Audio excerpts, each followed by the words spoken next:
গতকাল থেকে বাংলাদেশে করুণতম একটা দৃশ্য সামাজিক যোগাযোগ মাধ্যমে ঘুরে ফিরে বেড়াচ্ছে।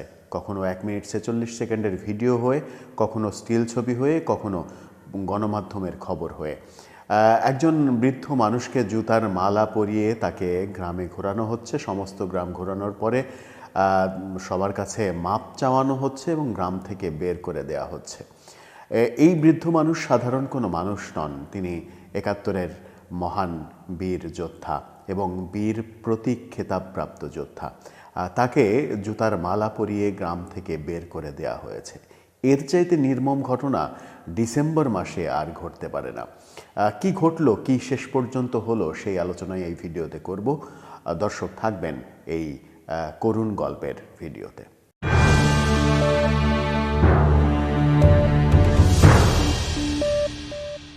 বলছিলাম একজন বীর মুক্তিযোদ্ধার কথা, বীর প্রতীক খেতাবপ্রাপ্ত একজন মুক্তিযোদ্ধা।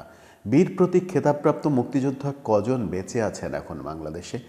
৮০ ঊর্ধ্ব এই বয়োবৃদ্ধকে যেভাবে জুতার মালা পরিয়ে সারা গ্রাম ঘোরালো কিছু মানুষরূপী জানোয়ার, তাতে বাংলাদেশ কোন দিকে যাচ্ছে সেটা খুব সহজেই অনুমেয়। গতকাল থেকে এই ঘটনাটা সামাজিক যোগাযোগ মাধ্যমে ঘুরে ফিরে আসছে বারবার চোখের সামনে। 1 মিনিট 46 সেকেন্ডের একটা ভিডিও ভাইরাল হয়েছে। সেখানে দেখা যাচ্ছে যে তাকে বলা হচ্ছে আউট, সে আউট, আউট, গ্রাম থেকে আউট। জুতার মালা পরিয়ে তাকে গ্রামে ঘোরানো হচ্ছে, মাপ চাওয়ানো হচ্ছে। তিনি কুমিল্লার আব্দুল হাই কানু, কুমিল্লার ১৪ গ্রাম উপজেলার খেতাবপ্রাপ্ত বীর মুক্তিযোদ্ধা আব্দুল হাই কানুর গলায় জুতার মালা পরিয়ে লাঞ্ছিত করেছে স্থানীয় লোকজন। রোববার দুপুরে উপজেলার কুলিয়ারা প্রাথমিক বিদ্যালয়ের সামনে এমন ঘটনা ঘটেছে। 1 মিনিট 46 সেকেন্ডের সেই ভিডিওতে ব্যাপারটা স্পষ্ট হয়েছে। সংবাদপত্র বলছে স্থানীয় লোকজন। আদতে কি তারা স্থানীয় লোকজন শুধু? না, তাদের একটা পরিচয় রয়েছে। তারা জামাত ইসলাম করে, তারা জামাত ইসলামের রাজনীতি করে। ডিসেম্বর মাসে এসে জামাত ইসলামের রাজনীতি করা লোকজন মুক্তিযোদ্ধার গলায় জুতার মালা দিয়ে ঘোরাচ্ছে, গ্রাম থেকে বের করে দিচ্ছে। যখন এই ঘটনা হচ্ছে কুমিল্লাতে, তখন পাকিস্তানি শিল্পী এনে আমাদের উপদেষ্টারা নাচা গানা করছে, কখনো আর্মি স্টেডিয়ামে, কখনো বা আজকে আবার মিরপুর জাতীয় স্টেডিয়ামে। কখনো বিনা পয়সায় তিনি গাচ্ছেন বলা হচ্ছে জুলাই ফাউন্ডেশনের অর্থ সংগ্রহের জন্য, আবার কখনো বিপিএলে তার 1 ঘন্টা পারফরমেন্সের জন্য তাকে দেয়া হচ্ছে 4 কোটি টাকা। বিপিএলে 4 কোটি টাকা দিয়ে আর একটা অনুষ্ঠানে বিনা পারিশ্রমিকে গাইছেন এমন নাটক করা হচ্ছে পাকিস্তানি শিল্পী এনে বাংলাদেশের মাটিতে, এবং তাকে দিয়ে বলানো হচ্ছে বাংলাদেশের সঙ্গীত নিয়ে তিনি কাজ করবেন। সেখানে তার পাশে উপদেষ্টারা দাঁড়িয়ে ছবিতে বড় বড় পোজ দিচ্ছেন। এই যখন ঘটছে, কুমিল্লাতে যখন মুক্তিযোদ্ধাকে অপমান করা হচ্ছে, মুক্তিযোদ্ধার গলায় জুতার মালা দেওয়ার চাইতে আর বড় ঘটনা ঘটতে পারে না এই স্বাধীন বাংলায়। ১৯৭১ সালে বীর মুক্তিযোদ্ধারা এই সম্মান প্রাপ্তির জন্য তো যুদ্ধ করেননি। তারা নিজেদের জীবন বিপন্ন করে বাংলাদেশের স্বাধীনতা এনেছেন। 9 মাস যুদ্ধ করে ৩০ লক্ষ প্রাণের বিনিময়ে, 2 লক্ষ মা বোনের সম্ভ্রমের বিনিময়ে যে স্বাধীনতা এলো, যারা বেঁচে আছেন সেই বেঁচে থাকাদের মধ্যে সর্বোচ্চ পর্যায়ের মুক্তিযোদ্ধা, খেতাবপ্রাপ্ত মুক্তিযোদ্ধা, একজন বীর প্রতীক, তাকে যেভাবে লাঞ্ছনা করা হলো, তাকে যেভাবে লাঞ্ছিত করা হলো, সেই ঘটনা বাংলাদেশের সমস্ত মানুষকে পুড়িয়েছে। আর পুড়িয়েছে বলে যখন টের পেয়েছে সরকার যে বাংলাদেশের সমস্ত মানুষ ক্ষেপে গিয়েছে, বাংলাদেশের সমস্ত মানুষ আত্মচিৎকার করছে, না বলা কথা তাদের ভেতরে জমা হয়ে বুক ফেটে যাচ্ছে, ঠিক সেই সময় প্রধান উপদেষ্টা জড়িতদের শাস্তির জন্য তাগিদ দিয়েছেন। তিনি এই ঘটনার নিন্দা জানিয়েছেন, বিশাল এক কর্মযজ্ঞ করেছেন তিনি। এই ঘটনার নিন্দা জানিয়েছেন এবং জড়িতদের শাস্তির জন্য কথা বলেছেন।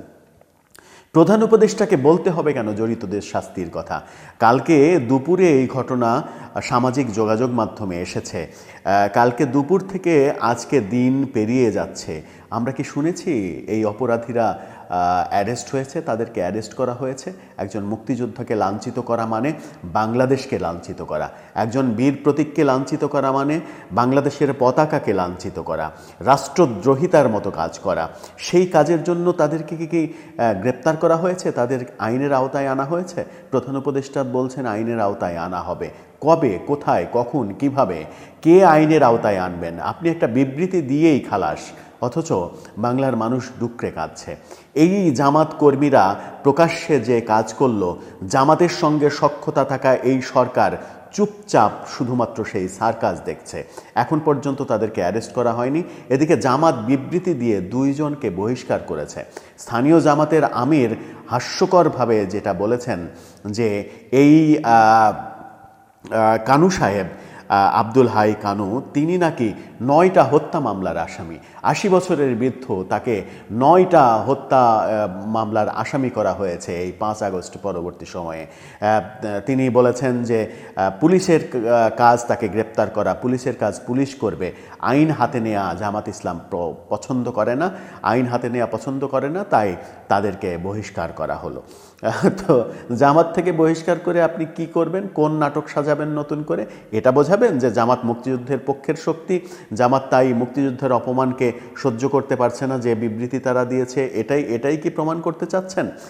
যদি এটা প্রমাণ করতে চান তাহলে বোধহয় আপনাদের সামনের দিনগুলো খুব একটা ঝরঝরা, খুব একটা ফকফকা হবে না। কারণ বাংলাদেশের মানুষের আঁতে ঘা লেগে গেছে। বাংলাদেশের মানুষ বুঝছে দেশ এখন কিসের ভিতর দিয়ে যাচ্ছে, কোন ক্রান্তিকালের মধ্য দিয়ে আমরা যাচ্ছি। বাংলাদেশের মানুষ কিন্তু বুঝে গেছে একজন বীর প্রতীককে এভাবে অপমান করা যায়। বাংলাদেশের মানুষকে কিছুদিন আগে দেখলাম 14ই ডিসেম্বর বুদ্ধিজীবী দিবসে, সেদিন বুদ্ধিজীবী স্মৃতিসৌধে একজন মুক্তিযোদ্ধাকে যাচ্ছে তাইভাবে তথাকথিত ছাত্ররা অপমান করছে। তার অপরাধ, তিনি বঙ্গবন্ধুর কথা বলেছেন সেখানে। বঙ্গবন্ধুর কথা বলে তিনি একটা মহা পাপ করেছেন, যাকে তাকে গালাগালি করা হচ্ছে, যাচ্ছে তাই অপমান করা হচ্ছে। এই দৃশ্যগুলো তো প্রতিনিয়তই আমরা দেখছি, কিন্তু এর বিহিত হচ্ছে না। আর বিহিত হচ্ছে না বলে একজন বীর প্রতীক খেতাবপ্রাপ্ত মুক্তিযোদ্ধার গলায় জুতার মালা দেওয়ার ধৃষ্টতা দেখাচ্ছে জামাত কর্মীরা। হ্যাঁ, বকে যাওয়া জামাত কর্মীদের বহিষ্কার করে এক অর্থে হয়তো একটা উজ্জ্বল দৃষ্টান্তই দেখালো জামাত। কিন্তু 2 জন কি শুধু অপরাধী, নাকি এর পেছনে একটা বড় গং রয়েছে, সেটাও তো একটা বিষয়। আর সব থেকে বড় বিষয় হচ্ছে রাষ্ট্র কি করছে। রাষ্ট্র কি রিসেট বাটনে সত্যি সত্যি মুক্তিযুদ্ধের স্মৃতিগুলোকে মুছে ফেলেছে, যে কারণে একজন বীর প্রতীকের গলায় জুতার মালা পরানোর পরেও, 48 ঘন্টা পেরিয়ে যাওয়ার পরেও তাকে, তার সেই ঘটনার আসামিদের গ্রেপ্তার করা হয় না, গ্রেপ্তার করা যায় না? এই ঘটনায় শুধুমাত্র ছি বললেই কি যথেষ্ট কিনা, সেটাও একটা বড় বিষয়। আসলে দেশ যাচ্ছে কোথায়, যে দেশকে ইউনূস সরকার কোথায় নিয়ে যেতে চাইছেন, এটা একটা বড় প্রশ্ন হয়ে দাঁড়াচ্ছে।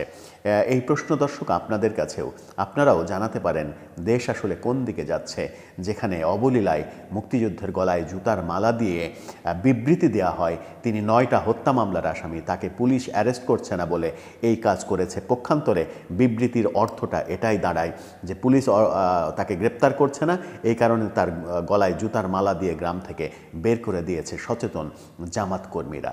আসলে কি তাই? আপনার মতামত জানিয়ে লিখতে পারেন আমাদের কমেন্ট বক্সে।